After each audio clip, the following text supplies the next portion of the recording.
Ok, Erev Tov à tout le monde. Alors, on va commencer ce soir avec le chapitre Yutet,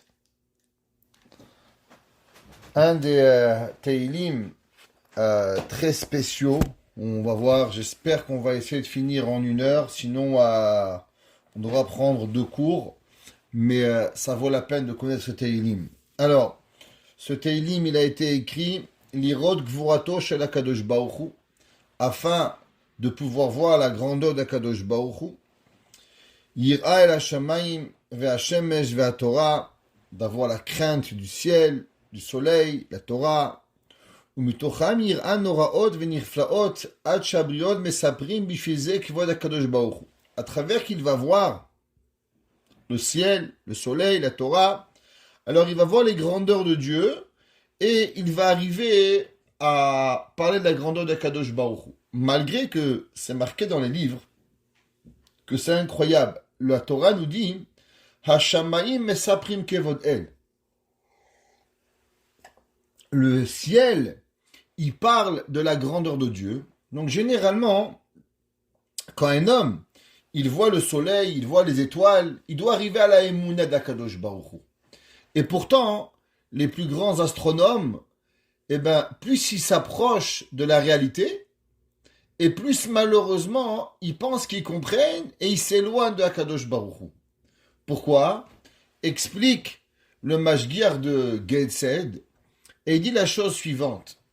Il dit que plus l'homme, il veut voir la réalité, et il voit la réalité, plus l'homme, il refuse la réalité, et même s'il voit la réalité, il va être dans l'incapacité de voir la réalité.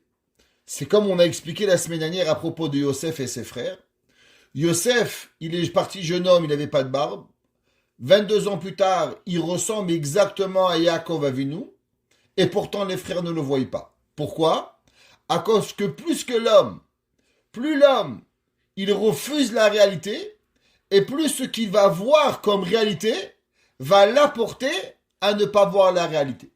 Eh bien, pareil, nous dit la Torah, Hashamayim mesaprim kevodel. Le ciel, en vérité, quand tu vois le ciel, le ciel, il t'amène à voir la réalité. Seulement, si tu veux ne pas voir la réalité, alors malheureusement, tu verras pas la réalité. Malgré qu'Akadosh Baruch Hu, il a créé cette réalité extraordinaire. Donc, de quoi il parle ce verset et ce Perek Yutet? Alors, c'est écrit dans les Mefarshim la chose suivante, juste avant qu'on commence. Qui c'est qui l'a écrit? Bien sûr, David Ameler. Et pourquoi? Mizmor zeu shevar ve'oda Hashem. Principalement, ce Teilim, il est un remerciement. Il louange Akadosh Baruch Hu. Al shekava meorod bashamayim. Akadosh Baruch Hu, il aurait pu créer un monde dans l'obscurité.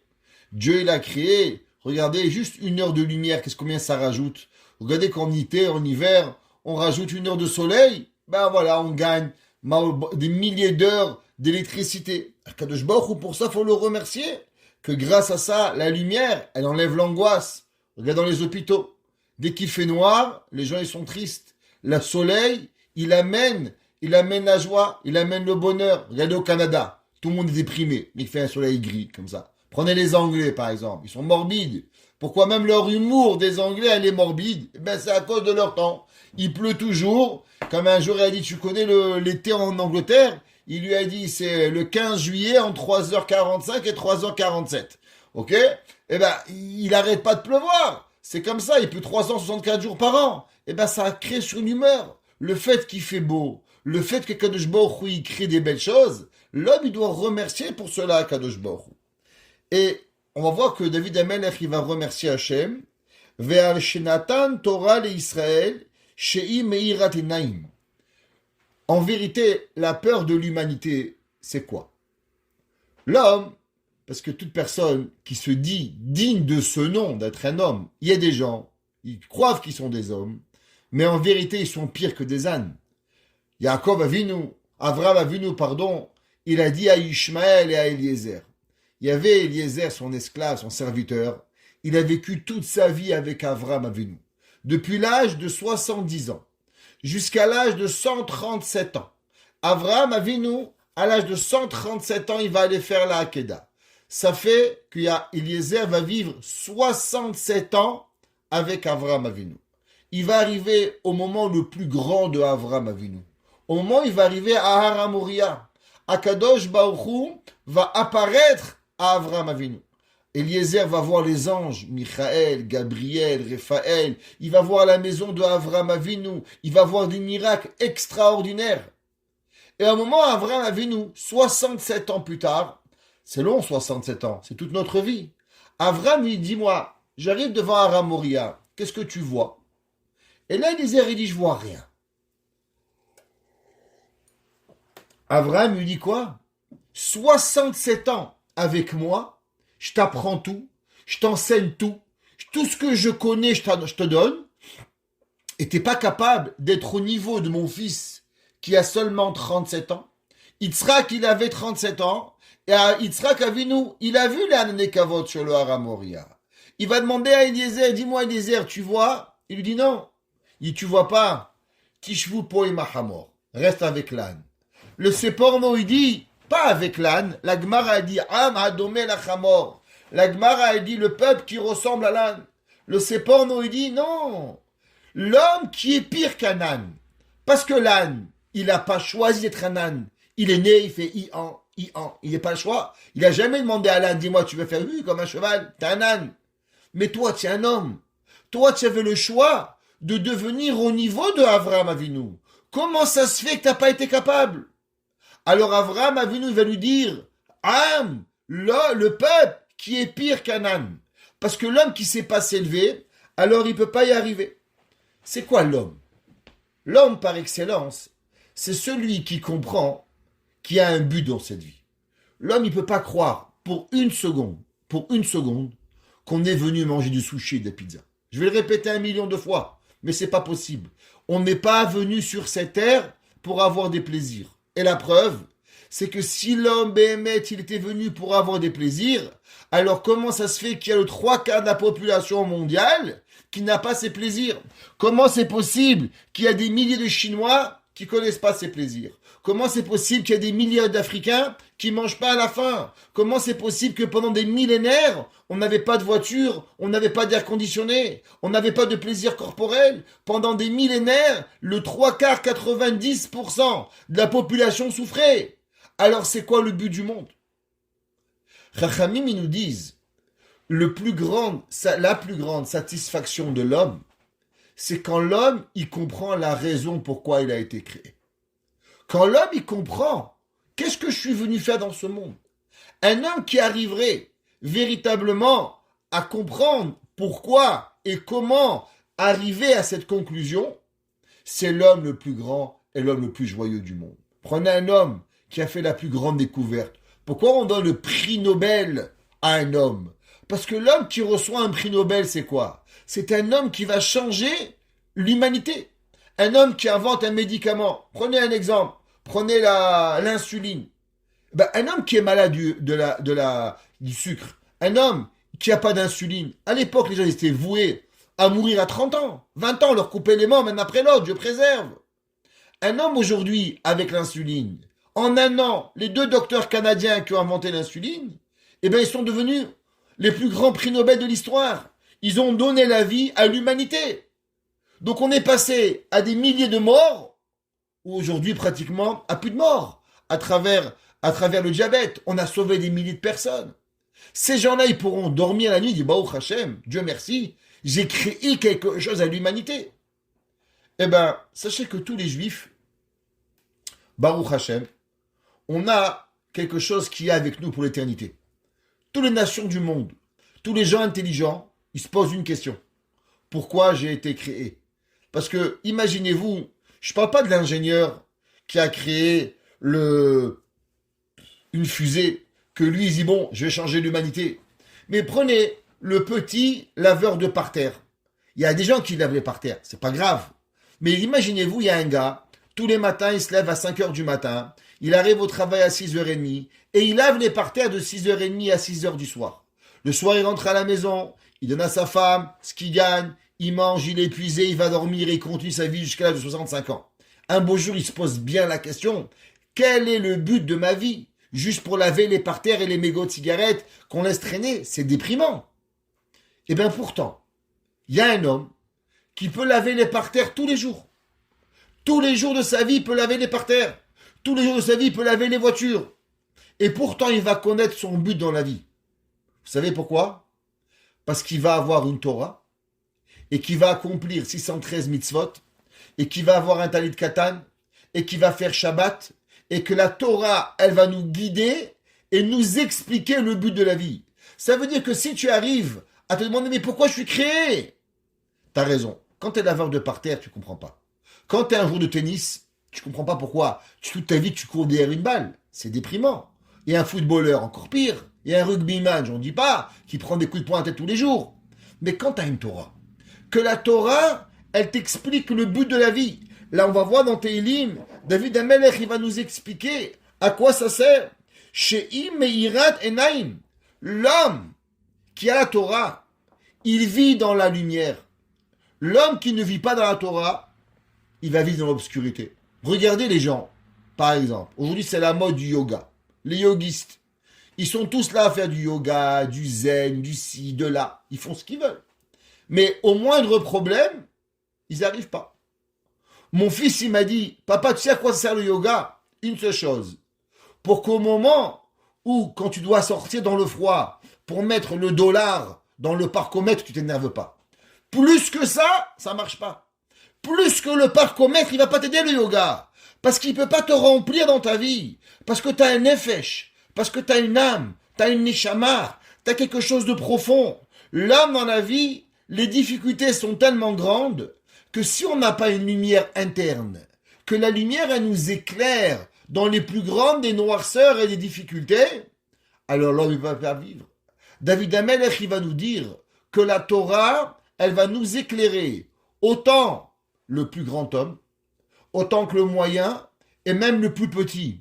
Les trois, la Torah nous dit qu'on est au même niveau, parce qu'on a les mêmes obligations, on a les mêmes compréhensions, et on peut arriver à ce qu'on veut faire. Il y avait un homme extraordinaire, il s'appelait Rav Menachem Zimba. Rav Menachem Zimba, c'était un des plus grands maîtres avant-guerre. Et pourtant, vous savez ce que faisait le Rav Menachem Zimba? Le Rav Menachem Zimba était vendeur dans une quincaillerie. Je vous ai raconté un jour, je crois. Et Rav Menachem Zimba, tous les jours, il était à la quincaillerie. Et bien sûr, les gens venaient du monde parler avec le Rav. Mais le Rav était un quincailler, il vendait des marteaux. Alors, pour ne pas voler le patron, il lui a demandé, tu sais, les gens, ils viennent du monde entier me poser des questions. Alors le propriétaire lui a dit, ben c'est simple. Pour chaque objet qu'ils achètent, ils pourront poser une question.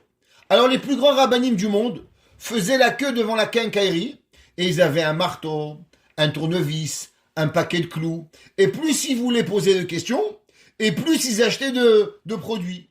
Alors la petite quincaillerie qui vendait pas de marteau, au bout d'un moment, elle a commencé à vendre le plus de marteaux de la ville de Vilna. Parce que tous les rabbins venaient acheter un marteau pour pouvoir poser une question à Rav Menachem Zimba. Mais nous, si on était vendeurs de marteaux, on serait déprimés. Quand tu travailles dans une quincaillerie à Home Depot, mais même le Québécois, il veut pas travailler à Home Depot. Il va aller à Renault Depot. C'est canadien, c'est pas américain. Même le Québécois, il veut pas à Home Depot. Eh ben, imaginez-vous une petite quincaillerie.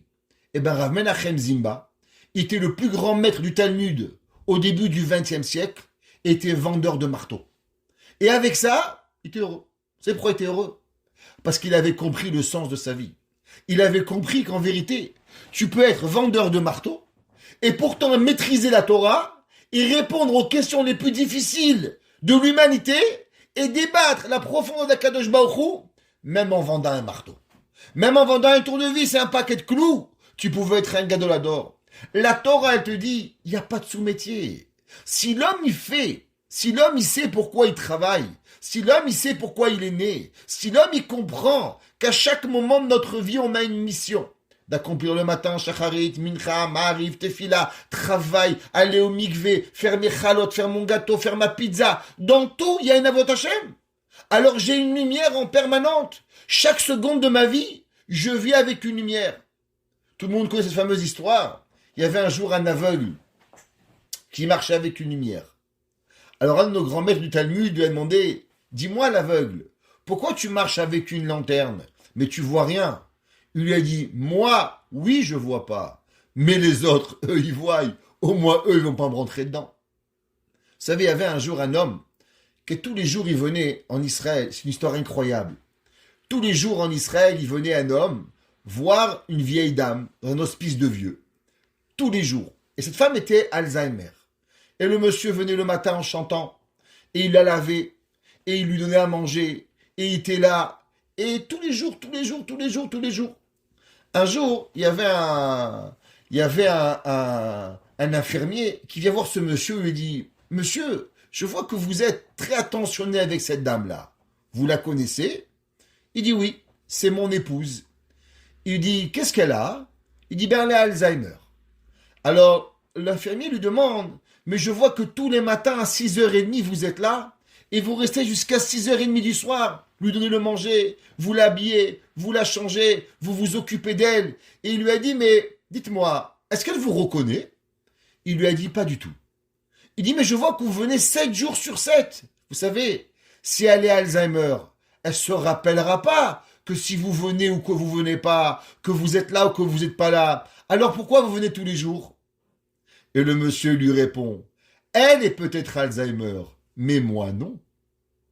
Moi je suis pas Alzheimer. Moi c'est ma femme. Moi je veux m'occuper d'elle. Moi j'ai un devoir de m'occuper. Ça veut dire qu'il y a des gens dans le monde, ils sont perdus. Mais la Torah, elle nous dit que toi ne sois pas perdu. Peut-être le monde est aveugle.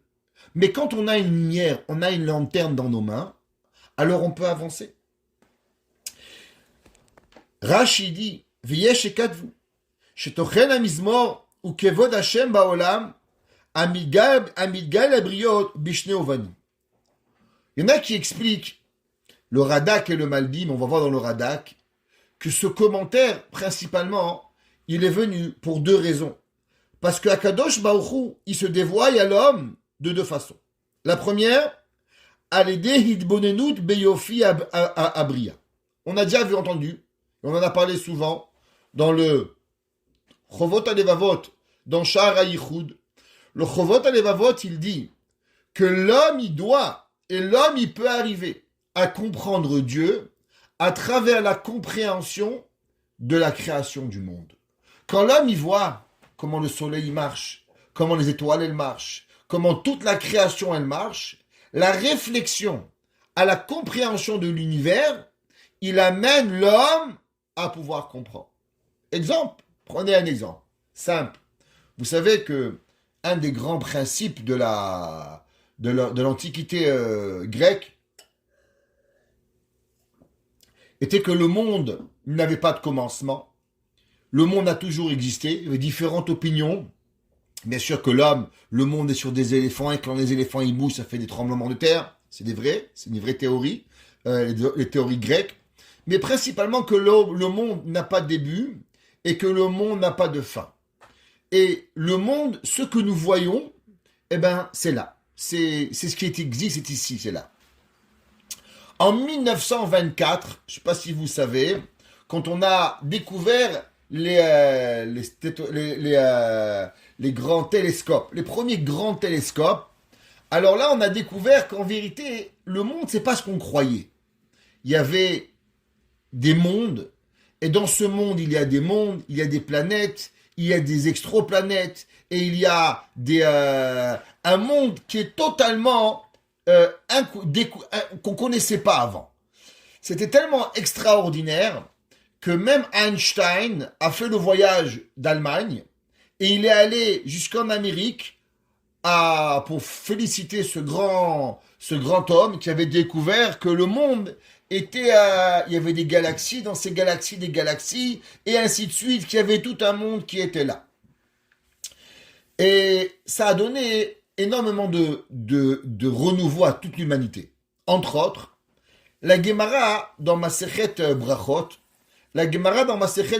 elle dit, elle s'amuse à compter le nombre d'étoiles. Et elle nous donne à combien elle est le nombre d'étoiles que nous avons. Et la Gemara, elle dit que c'est, on va pas calculer tous les calculs ici, mais c'est à 10 puissance 21 ou 10 puissance 22 le nombre d'étoiles.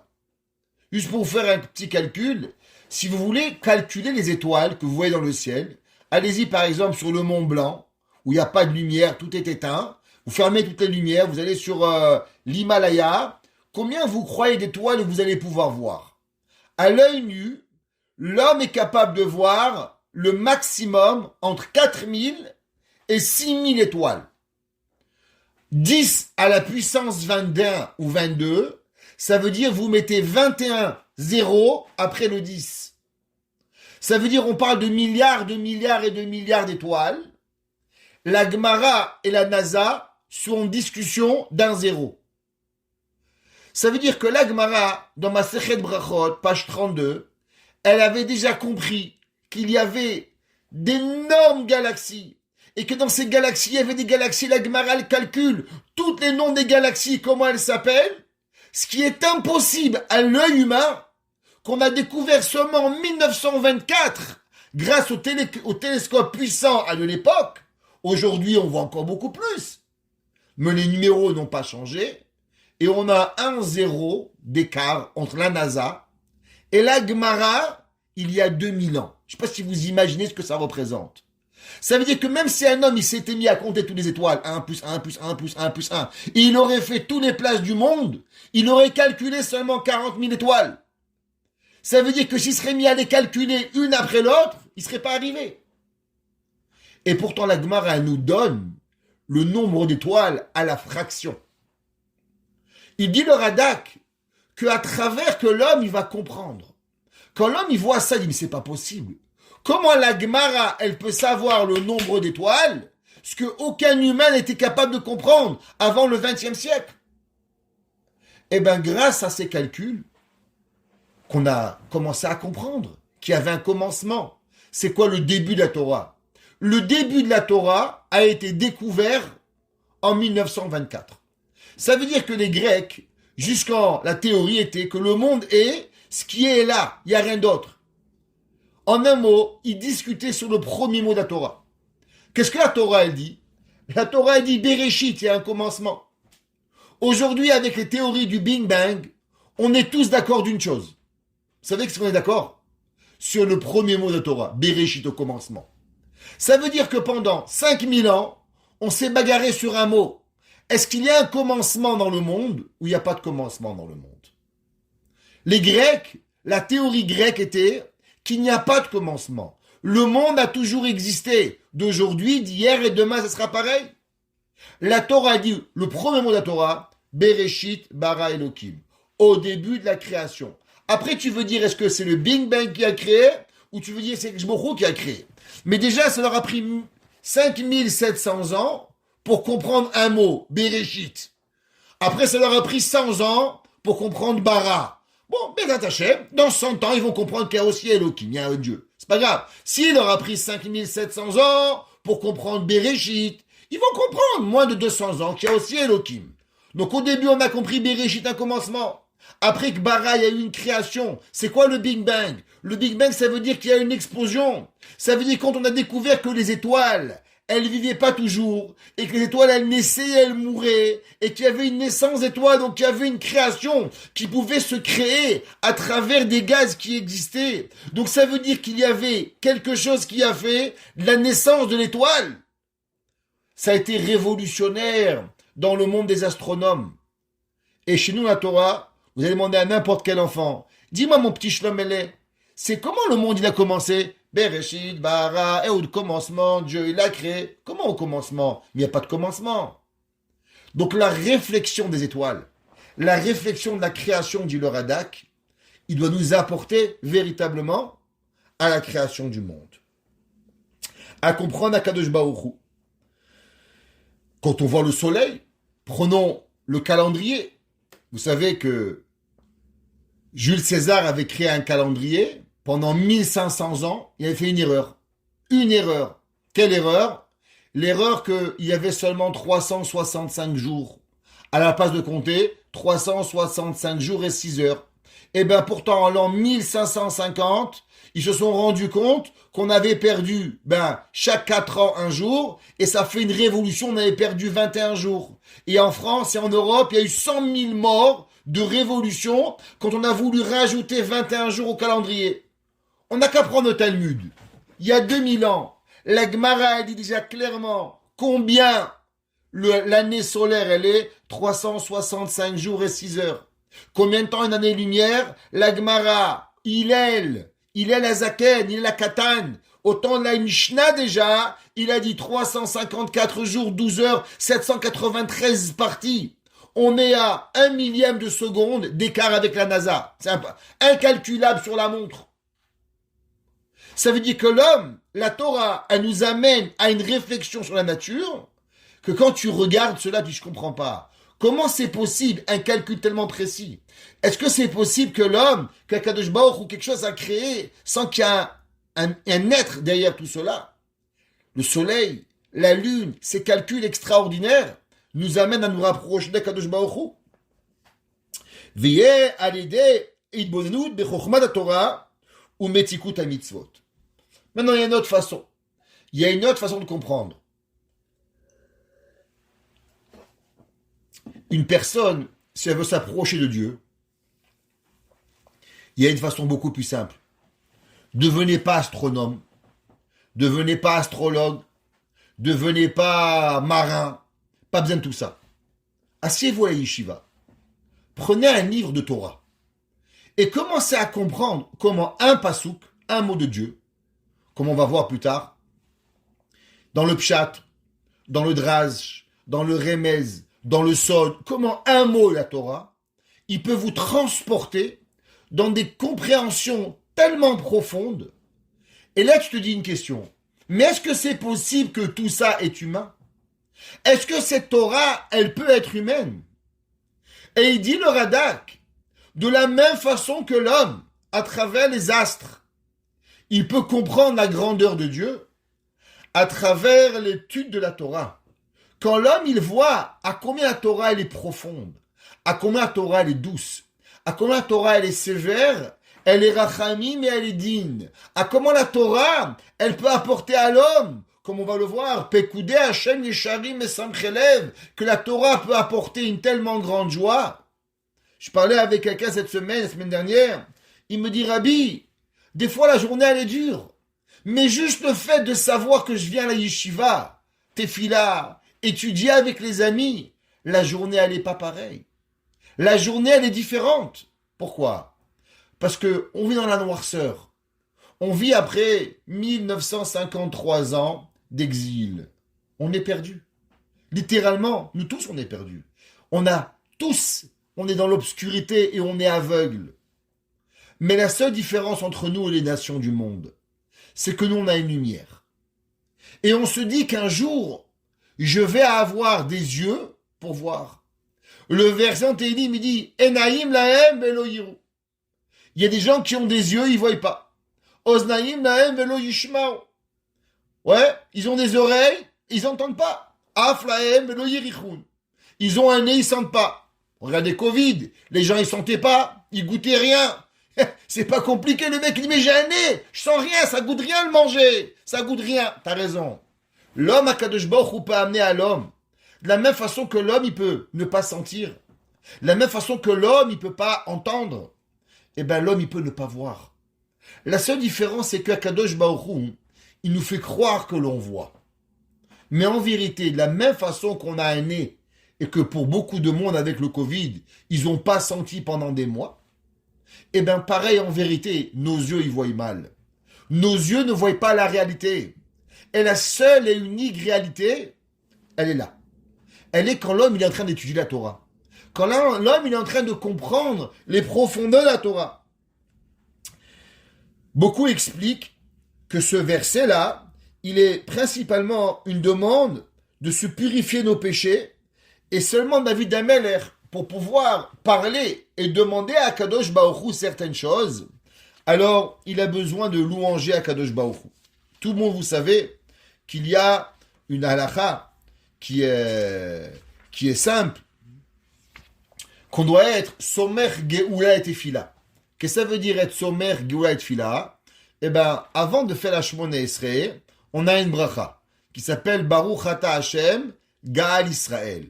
Et après on dit Hashem sefatai tiftach ufi yagit elatecha.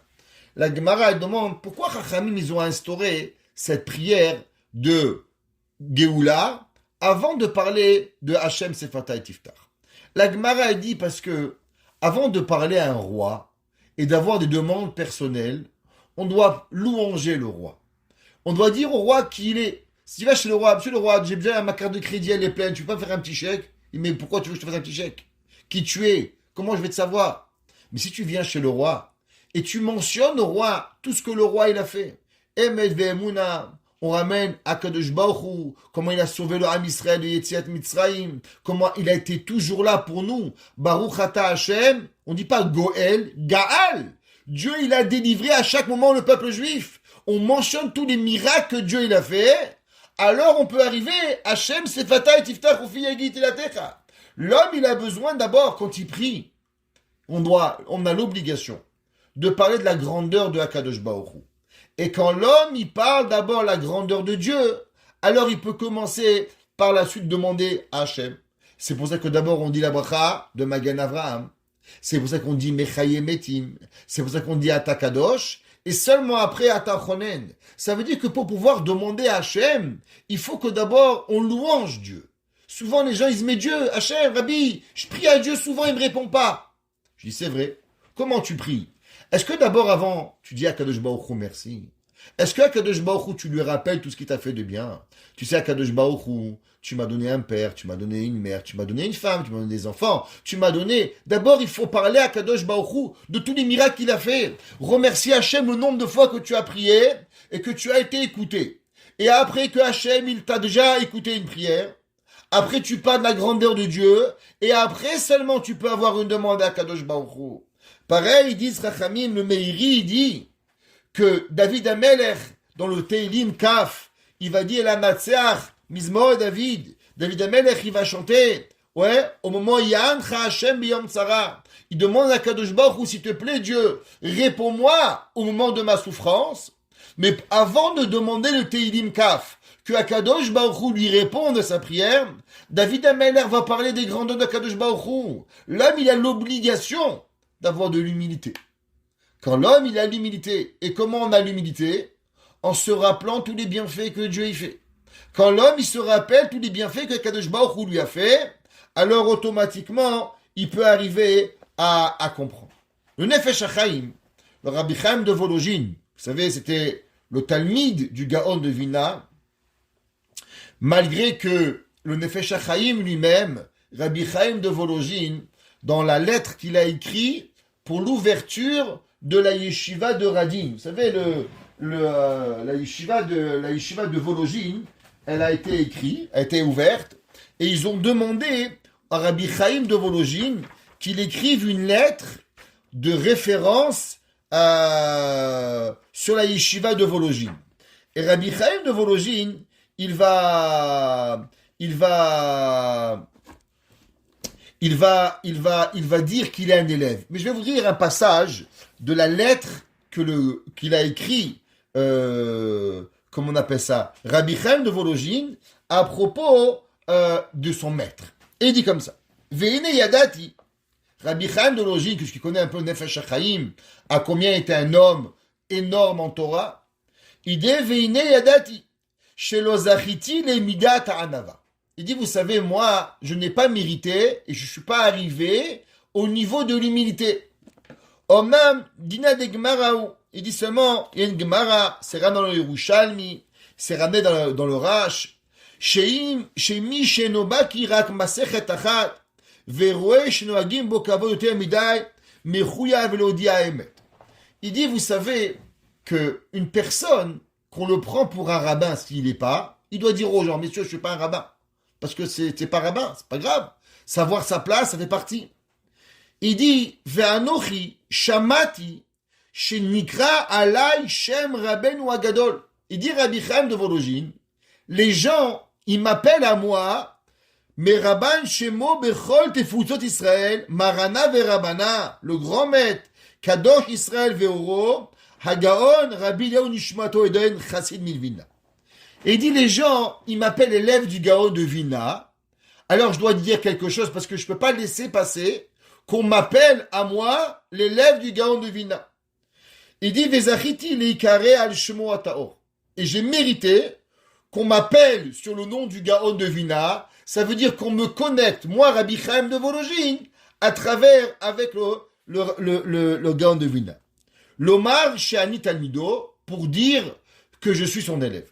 Raiti Chova Leatzmi, il dit, j'ai vu une obligation à moi, Léodia Neemana Be Israël, et de dire une vérité au peuple juif, chez Chalila Lehakel, et c'est Dieu préserve à moi de profaner, de blasphémer, Bichvod Arav Rabbeinu Agadol, l'honneur de mon maître, Vehakadosh Nishmato Eden, que son âme soit au Gan Eden, Likare Shemo Alay. Il dit Rabbi Chaim de Volojine, ça, attention, ne me comparez pas au Gaon de Vina. Ne me donnez même pas ce titre d'élève du Gaon de Vina. Yadati Neemana. Shekol haomer ken eno elato e gamour. Il dit parce que celui qui m'appelle élève du Gaon de Vina, il se trompe. Pourquoi? Il dit qu'il Rabbeinu Gaon, parce que mon maître, le génie, Nishmato Eden, Aeta Mishnato Seduralo, la Torah était claire dans ses yeux, Ve'alacha Bruralo Bechol la Torah. Et lui, il avait une clarification de la Torah, dans toute la Torah. Kula Beli Shum Sveka. Il dit que le Gaon de Vina est arrivé à un niveau où il n'avait plus de doute sur rien. Il dit donc quoi? Dans la Gemara, la Mechilta, la Mishnah, le Bavli, le Yerushalmi, le Mechilta, le Sifra, le Sifri, Tosefta, Midrashim, Zohar, Kol Divrei Tanaïm, tous les paroles de nos Tanaïm, Amoraïm, Animtseim Benenu, Bekulam Zachaliot Chelko Baem.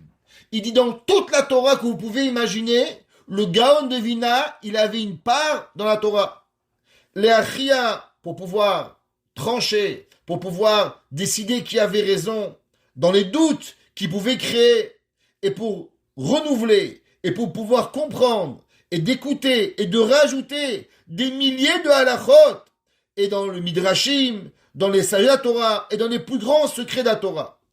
Ve'er asim panay kachalamish. Et moi, Rabbi Chaim de Volojine, comment moi, je pourrais m'identifier, et je pourrais même me comparer, et me nommer élève du Gaon de Vina, Velo Evosh Leikare Beshem Talmido. Et il dit, comment j'aurais la chutzpah, on pourrait dire, entre guillemets, l'effronterie, de pouvoir m'appeler élève du Gaon. Achar she'lo zachiti lekabel meodo afilu miktsato. Et il dit, et que malgré que j'ai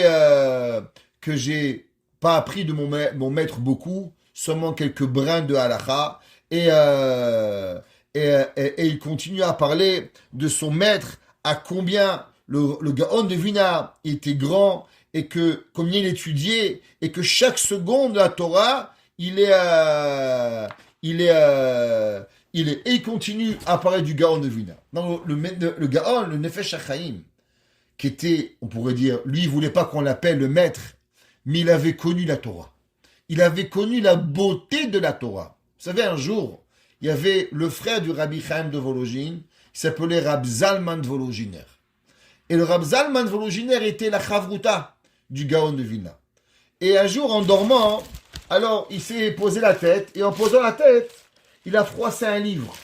Alors le Gaon de Vilna, il a levé la tête, et il a mis la page, il a joliment sur la tête, sous la tête, il a levé la tête, il a rangé la page, il l'a remis. Il a dit à son fils au moment où il est rentré, chut, dans ma main, je tiens toute la Torah. Alors, son fils lui a demandé, papa, si le Rab Zalman, il connaît toute la Torah, pourquoi il est appelé ton élève et toi tu es appelé le maître? Quand on connaît toute la Torah, alors on connaît toute la Torah. Alors pourquoi vous n'êtes pas des élèves, vous n'êtes pas des amis, et vous êtes des élèves? Et le Gaon de Vilna lui a dit, parce que Rab Zalman connaît la Torah à l'endroit, mais moi je la connais aussi à l'envers. Ça veut dire, il lui a dit, est-ce que tu connais Shema Israël? Il dit oui, Shema Israël Hashem Lokenu Hashem Echad. Il dit répète-la à l'envers. Oh, c'est plus compliqué déjà. Allez-y, essayez. Echad, Hashem, Elokenu, Hashem, Shema. C'est pas aussi rapide que Shema Israël Hashem Elokeinu Hashem Echad. On oublie des mots. Eh bien, il a dit le Gaon de Vina. Tu connais Ashrei Yoshvetecha. Ashrei Yoshvetecha. Répète-le à l'envers. Personne ne va savoir le faire. Il a dit le Gaon, la différence entre lui et moi, c'est ça. C'est que lui, il a appris la Torah seulement d'un côté. Moi, je vais apprendre la Torah même à l'envers. Parce que dans la Torah, il y a même des secrets à l'envers de la Torah. Prenez un exemple, je vous l'ai déjà dit. Quand vous faites Eshet Cha'i le soir, pourquoi vous faites Eshet Cha'i vendredi soir? Parce que vous voulez réparer les fautes qui vont avec Aleph Bet Gimel. Quand vous arrivez à Moussaf, qu'est-ce que vous faites à Moussaf? Vous faites Tikan Ta Shabbat Ratzita Korbonotea. C'est quoi? C'est les lettres Tav, Shin, Kou, Resh, Kouf. On répète les fautes qui sont à l'envers. Il y a des avérotes qui sont en amont, d'autres qui sont en aval. Et la Torah, elle suit des deux côtés. D'un côté comme de l'autre. L'homme, il doit apprendre. Il dit, le Rabbi Chaim de Volojine, dans Nefesh HaChaim. C'est marqué dans le passouk Chet, dans le verset chapitre 19. Torah Hashem temima meshivat nafesh. La Torah, elle est complète, mais shivat nafesh, elle ramène la personne. Alors, on va essayer de comprendre d'abord pourquoi c'est marqué Torah Hashem temima. Qu'est-ce que ça veut dire temima? On va expliquer un peu plus tard au nom du Rabbi de Skolen, mais on va voir ce que le Nefesh HaChaim dit d'abord. Le Nefesh HaChaim, il dit Shalideh Esek Adam Batorat Hashem Itemima Etzlo Karaoui. Il dit que quand l'homme, il étudie la Torah comme ce qu'il peut, ça veut dire quoi être Osek Batorah? Alors, vous savez, on a dit, et ceux qui nous suivent un petit peu dans le cours du Ramchal, ce matin, on a dit une petite histoire très connue qu'on a répétée souvent, en France, on a ce qu'on appelle l'arabe du coin. L'arabe du coin, il connaît tous les prix. Pourquoi il connaît tous les prix? Parce que c'est son business. Et quand c'est son business, alors il s'assure de connaître tous les prix. Malgré qu'il a 10 000 produits, eh bien les 10 000 produits, il les connaît. Regardez toujours, quelqu'un qui vend des lumières, quelqu'un qui vend des bagues, n'importe quel article, ils n'en ont pas un, ils en ont 1000. Et pourtant, quand il rentre dans le computer, il connaît tous les produits avec tous les codes. Demande-lui qui te récite 2 pages de Gemara, il est impossible de réciter 2 pages de Gemara. Pourquoi? La réponse, elle est simple, parce que la Gemara, c'est pas son business. Il n'est pas son business, et comme il n'est pas son business, alors il s'intéresse pas. Qu'est-ce qu'on dit tous les matins à la tfila? Ouais, on demande à Kadosh Baruch Hu la asok bedivre Torah. Qu'est-ce que ça veut dire la asok bedivre Torah? Le mot la asok, il vient du mot esek. Que veut dire le mot esek? Le mot esek, c'est un business. Ça veut dire on demande à Dieu que je veux que la Torah, elle soit comme mon business. Ça veut dire combien? Tu vas chez un patron, tu demandes, patron, t'es patron, il dit oui. Combien d'heures par semaine tu travailles? Il dit non, t'as pas compris. Il faut me demander combien d'heures par semaine je travaille pas. Parce qu'un patron, il travaille tout le temps. Un vrai patron, le dimanche, il réfléchit comment je vais faire plus. Le Shabbat, il faut l'obliger à pas réfléchir. Mais sinon, même le Shabbat, il voudrait. Il y a des femmes, elles m'appellent Rabbi. Mon mari, il n'arrête pas de travailler. Il n'a même pas le temps de parler. Il est du matin au soir en train de réfléchir comment faire. Même quand il est là, il n'est pas là. Même quand il dort dans le lit, il n'est pas là. Il est dans un autre monde. En train de savoir, on peut pas parler, on peut pas manger. Oui, mais tu comprends, ma parnassa, faut que je m'investisse. Baba, ça fait 50 ans que tu veux t'investir. Tu vois pas, t'as déjà des petits-enfants presque. Réveille-toi, tu m'as pas encore né. Ouais? Ben le gars, il est là dans son monde. La Torah, c'est quoi? Il dit le Nefesh HaChaim que la Torah nous doit nous donner comme une personne qui a un travail. Que l'homme, il doit étudier. Alors l'homme, il étudie 2 heures. L'homme, il étudie 10 heures. La réponse, elle est quoi? La réponse réelle, elle est, c'est quoi qui est important pour toi? Vous savez, Rav Levi Yitzhak Bender, il disait toujours, combien ça lui fait du mal que des fois les gens ils prient rapide, ils accélèrent la prière et après c'est pour boire un café pendant 10 minutes. Il dit, tu as gagné quoi? Mais tu as gagné, si tu vas repart au travail, tu vas voir ta femme, je comprends. Mais tu es juste là en train d'aller plus vite, mais pour faire quoi? Il y a des gens, ils vont quitter le Beth Midrash pour aller où? Pour aller à la maison et pour aller manger une cacahuète. Mais quoi, la cacahuète est tellement plus importante qu'un chumash. La cacahuète est tellement plus importante que d'aller étudier. Le mec, t'as un Teilim, tu fais un Teilim pour une pistache. Quoi, la pistache est tellement importante qu'on ne peut pas étudier la Torah. C'est pas intéressant. L'homme, il est Nefesh HaChaim, qu'à travers l'étude de la Torah, qui est complète et slow, ça veut dire que quoi? que quand l'homme, il donne sa plénitude, chacun de nous, une femme, ce qu'elle peut, un homme, ce qu'il peut, un enfant, ce qu'il peut. La Torah, vous savez, il n'y a pas de limite. La Torah, il n'y a pas de minimum, il n'y a pas de maximum. Il y a une histoire incroyable. Si je vous l'ai déjà racontée, vous la réécouterez parce que je l'adore. Et si vous ne l'avez pas écoutée, vous l'apprendrez. Il y avait un jour un élève qui adorait la Torah. Et pourtant, son père, il ne pouvait pas sentir l'odeur de la Torah. Et dès que l'enfant allait étudier la Torah, le père, il criait, le père, il l'empêchait. Et ça a duré des années. Jusqu'à qu'un jour, l'enfant est devenu, Baruch Hashem, Tamid Chacham, mais le père, Walo Makanch. Il voulait rien savoir. Un jour, le père, il va voir son fils et il lui dit, regarde, je vois que tu es toujours en train d'étudier la Torah. Peut-être qu'il y a du émet dans la Torah. Apprends-moi la Gemara. Alors le fils lui dit, mais papa, regarde, avant la Gemara, il faut apprendre à lire l'hébreu. Il dit, c'est pas grave, on va apprendre l'hébreu. Alors le père, il apprend Aleph, Kamatz, Patar, Sheva, Shirik, Khurut, Kubutz, A, E, I, U, B, B.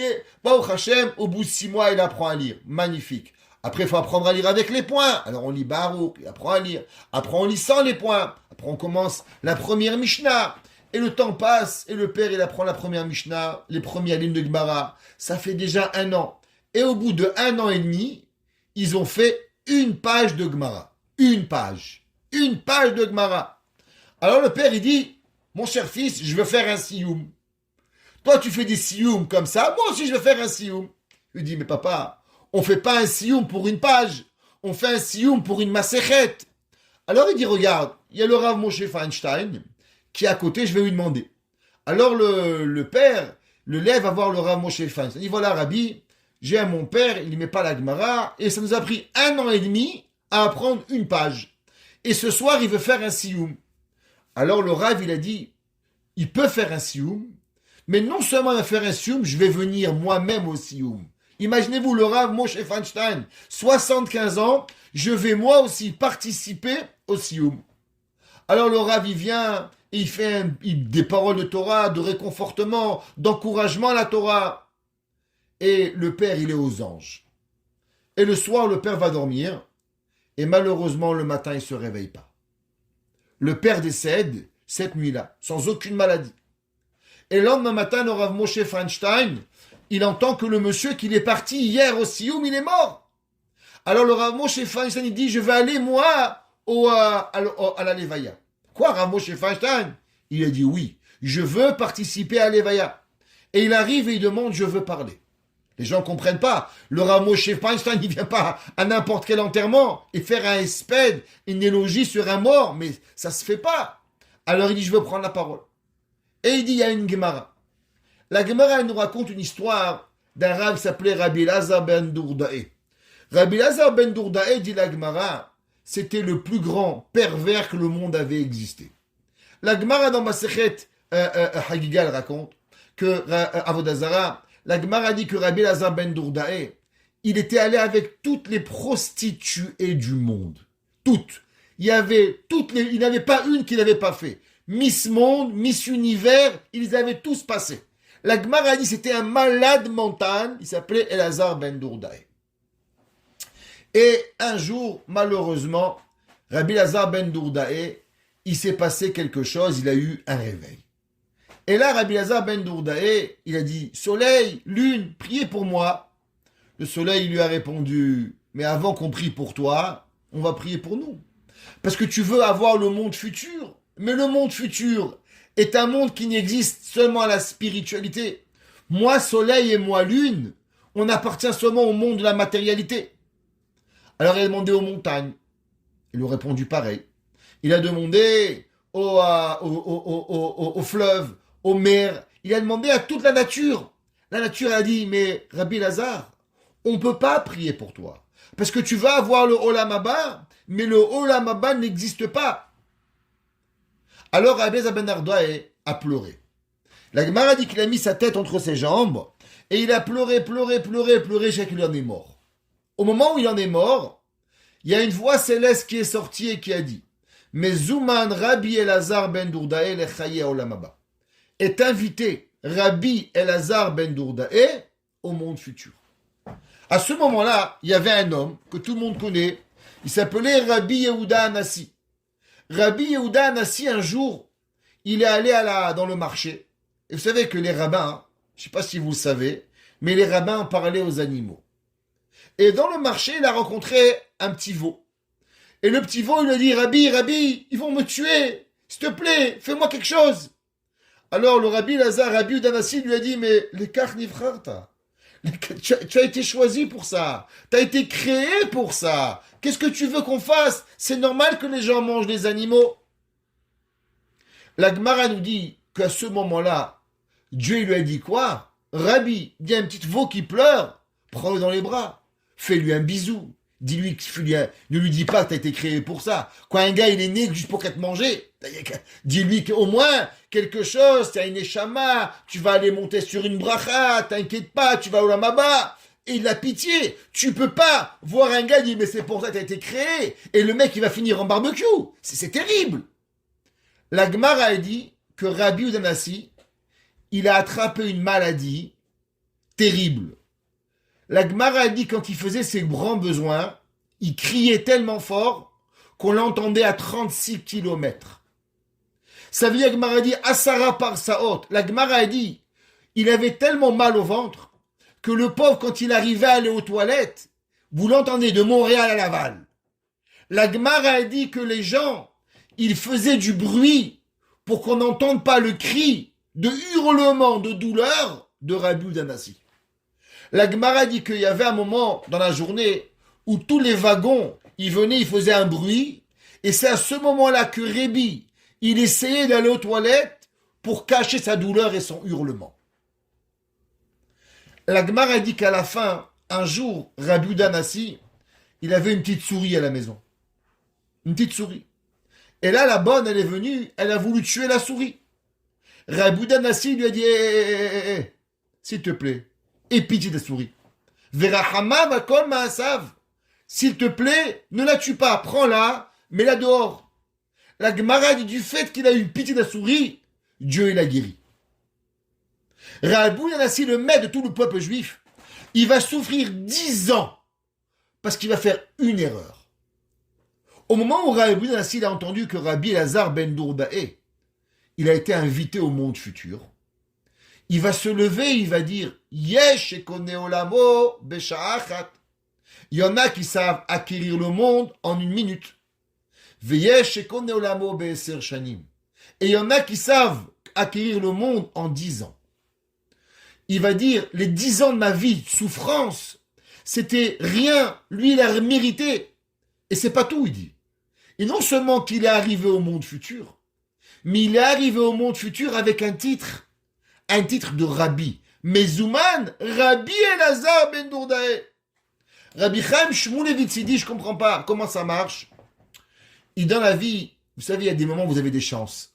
C'est des gens, ils ont essayé d'investir pendant 20 ans dans la bourse. Ça n'a pas marché. Il y a un gars, un jour, il achète une action. Et on a dit, tu achètes telle action, il met $1, bam, ça explose, il fait $1 million. Il dit, je comprends pas. Toi, t'as fait une action, t'es devenu millionnaire. Moi, j'ai essayé 1 million, on est arrivé pareil. C'est un coup de chance. Il dit, Rabbi Chaim, c'est pas un coup de chance. Il dit, il y a des gens qui savent attraper le moment qu'il faut. Il y a des gens qui savent prendre le moment où il faut pour pouvoir passer. Il a dit le Ramoshe Feinstein, Yesh ekone olamo bekol hashas. Il y en a qui savent prendre le monde avec tout le chasse. Mais Yesh ekone bedaf echad. Il y en a qui savent acquérir le monde avec une page. Et dit cet homme-là, il n'était venu dans le monde que pour apprendre une page de Gemara. Le jour où il a appris, il est mort. Ça veut dire que l'homme, quand il arrive à étudier ce qu'il a besoin, alors la Torah, elle nous donne une vision des choses. Quand l'homme, il étudie ce qu'il doit, quelle différence il y a entre différents êtres humains? Pourquoi il y a des gens qui arrivent à voir la réalité? Pourquoi il y a des gens qui arrivent à ce que la Torah leur parle? Pourquoi il y a des gens qui arrivent à voir clairement des choses? Regardez, des fois, vous avez un ami, il vous pose une question, vous comprenez même pas que c'est quoi la question. Pour vous, c'est tellement clair. A, B, C, D. Tu fais A, tu arrives B, tu fais C, tu arrives D. C'est quoi le problème? Et il dit, waouh, j'y avais pas pensé.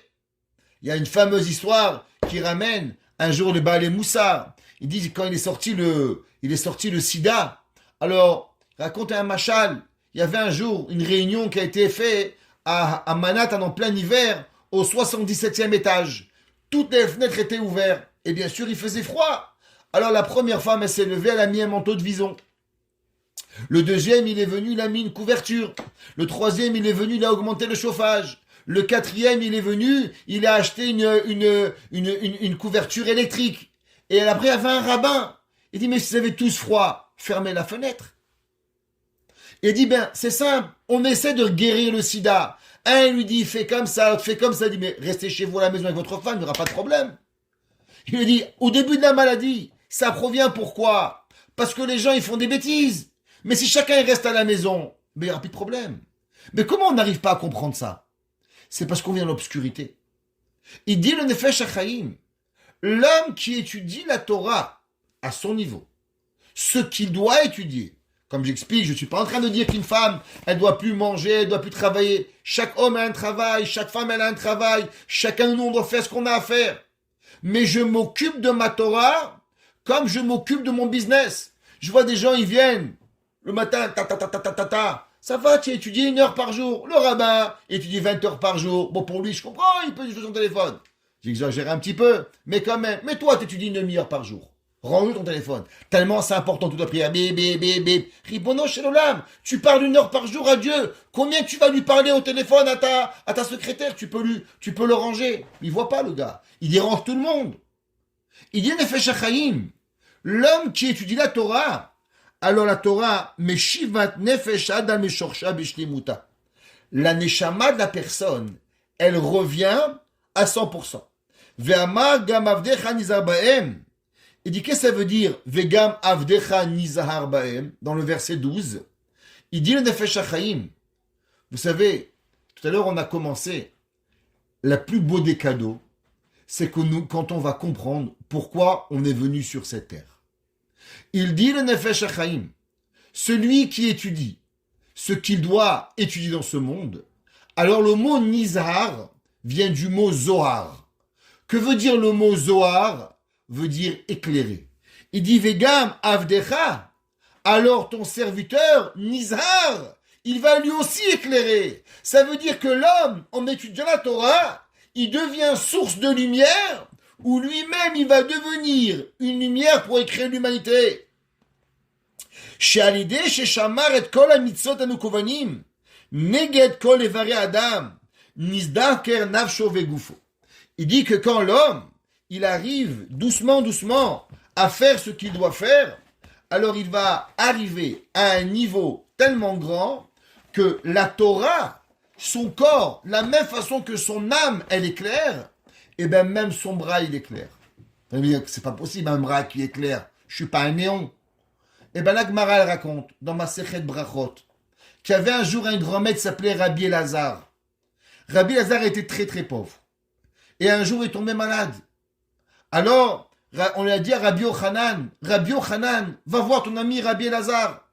Alors Rabbi Elazar, il va voir Rabbi Yochanan. Rabbi Yochanan va voir Rabbi Elazar.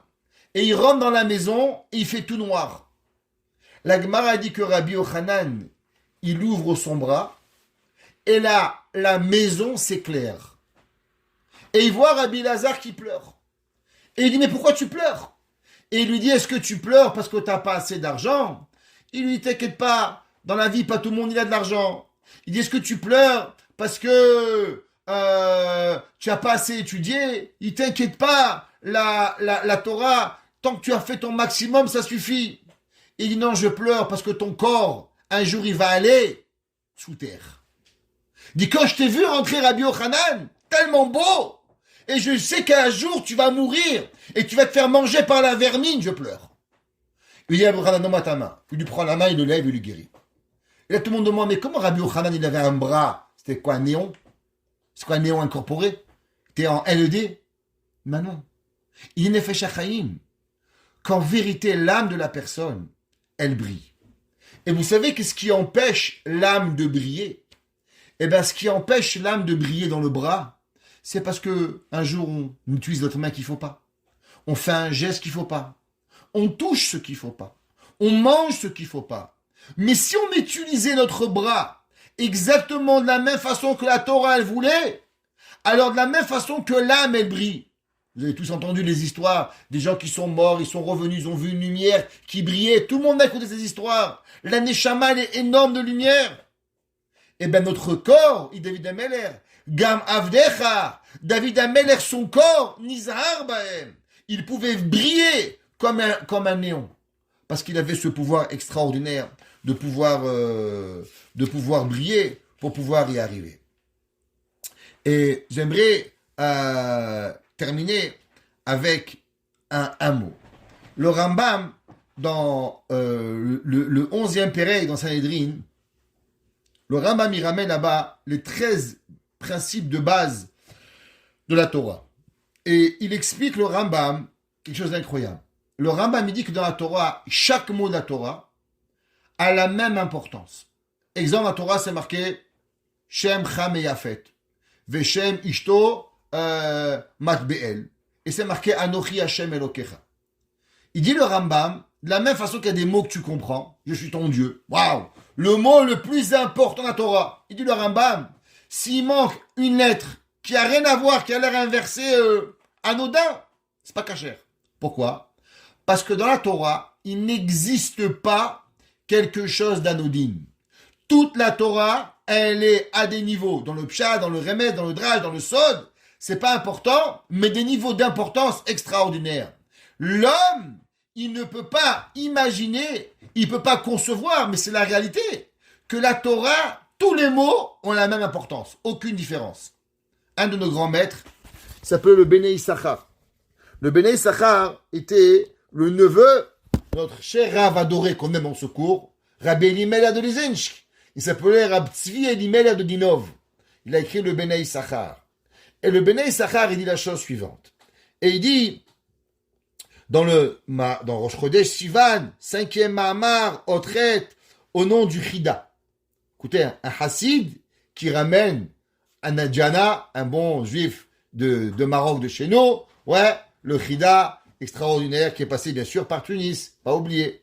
Et Shehama Amin, écoutez ça, Rak Bepshat Levado, il dit le Chida, celui qui croit que la Torah c'est seulement Pshat. C'est quoi Pshat? Tu traduis, comme les Sadducéens. Il dit, la Torah c'est marqué, Yomer Hashem, Dieu il a dit, ça s'arrête là, c'est marqué A, C, A, B, pourquoi tu fais un Heshbon, tu vas chercher. Il dit attention, Vekofer Bepninut Torah. Et il ne croit pas à la profondeur de la Torah, alors il est un tipèche. Tipèche veut dire un idiot. Et il dit pourquoi? Il dit le Chida parce que le mot Pshat et le mot tipèche, c'est les mêmes lettres. Il dit l'homme, il doit avoir la Emouna, que la Torah elle est à tous les niveaux. Pshat, Drash, Remez, Sod, comme on a expliqué souvent, Pardes. Mais celui qui ne comprend pas cela, alors il ne peut pas comprendre la Torah. Vegam advarim amenapliim bipshutam kulan kodesh. Ve'em utparshu bebegel bilvush haTorah levad. L'homme, souvent il y a des mots, il y a des concepts de la Torah qu'on comprend pas. On n'arrive pas à saisir. T'as raison. Parce que c'est peut-être pas à ton niveau. Comment tu comprends un ben sourire rumoré que des parents ils vont tuer un enfant? T'arrives pas à comprendre. Comment tu arrives à comprendre que la Torah te demande de tuer des femmes et des enfants dans Amalek? Tu comprends pas. Moi aussi je comprends pas. Mais c'est pas parce que je comprends pas que ça rend la Torah qui est fausse. La Torah, elle est quelque chose d'extraordinaire. Qu'est-ce que ça veut dire Torah Hashem Temima? Il dit le Noam Eliezer, le Admour de Skolen. L'homme il doit comprendre que toute la Torah, elle est un bloc. Toute la Torah, elle est quelque chose d'extraordinaire. Il ne peut pas exister un mot en plus. Il n'y a pas un mot en moins. S'il y a un problème, n'oublions jamais ce qu'il a dit le Mirtav Me'Eliaou. Le Mirtav Me'Eliaou, il a dit c'était quoi la faute du veau d'or? C'est que Moshe Rabbeinu leur a dit je reviens dans 40 jours. Et Moshe Rabbeinu était un prophète. Comment ça se fait qu'il n'y a pas un qui s'est dit peut-être qu'on a mal compté? Comment ça se fait qu'il n'y a pas un qui a dit mais peut-être l'horloge n'était pas à l'heure? T'es tellement sûr de toi. Il dit le Gaon de Vina. Tu sais ce que c'est la faute du veau d'or? La faute du veau d'or, c'est l'obscurité de notre âme qu'on n'est pas capable d'imaginer qu'il y a autre chose que ce que moi je pense. Et vous savez ce que c'est le Doma Torah? Le don de la Torah, c'est de comprendre que, à part ce que tu comprends, il y a encore une Torah. Au moment où tu arrives aux plus grandes profondeurs de la Torah, comprendre qu'il y a encore une lumière qui est encore beaucoup plus grande. Pekoudé Hashem Yesharim, mais ça me prélève. Souvent, les gens, ils vont étudier la Torah, ils sont déprimés. Tu les vois, mais ils disent, mais attends, ne va pas étudier, je t'en supplie. Je t'en supplie, mets pas les pieds au collège. Sors du collège, je veux pas te voir. Parce que chaque fois que tu rentres, tu me déprimes. Mais la question, elle est, pourquoi le rabbin, lui, est tout heureux, et l'autre, il est tchabeb? David Amelech, il dit, Pekoudé Hashem Yesharim. Quand la Torah, elle est droite, alors mes samch élèves, elle les réjouit le cœur. Mais quand la Torah, elle n'est pas droite, elle est tordue, le gars, il se sert de la Torah pour ses besoins. Il prend ce qu'il veut et il jette ce qu'il veut pas. Ah, la Torah, ça, je suis pas intéressé, ça, je veux, ça, c'est compliqué, ça me plaît pas, ça, c'est pas pour les hommes, ça, c'est misogyne, ça, c'est pas féministe. Mais qui t'a demandé ton avis? On t'a pas demandé ton avis de la Torah. La Torah, elle t'appartient pas. La Torah, elle appartient à Dieu. Non, tu veux, prends la Torah comme tu veux faire du shopping. Non, fais, grave, du shopping. Mais après, te pose pas de questions. Qu'à la place d'avoir une table, t'as une armoire. À la place d'avoir une neshama, t'es complètement éteint. À la place d'avoir un sourire, t'es tchabeb. Pourquoi? Parce que tu fais pas ce que la Torah te demande. Tu utilises un manuel, mais à l'envers. Imagine-toi un Chinois qui utilise un manuel en japonais. Il va pas comprendre. Eh ben, c'est pareil. La Torah, c'est un bloc. La Torah, elle a un début, elle a une fin. La Torah, elle a un pshat, un remes, un rach et un sod. La Torah, c'est un ensemble. Torah Hashem Temima. L'homme qui comprend que la Torah, elle est parfaite, alors Meshivat Nafesh, elle va nous donner une puissance extraordinaire pour pouvoir y arriver.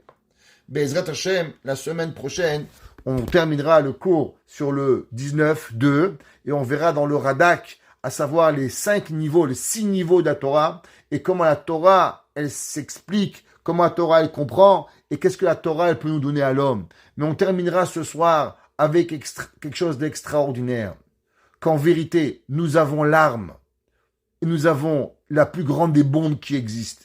Il y a la bombe atomique et il y a la bombe de la Torah. Vous savez, en hébreu, on dit, quand on a une bonne question, on dit à bomba kashia, une question atomique.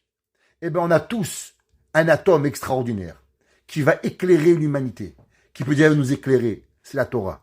Prenons cette bombe, prenons cette énergie, prenons cette force et sachons que où que nous sommes, quoi que nous faisons, nous avons avec nous le pouvoir de toujours être dans la lumière.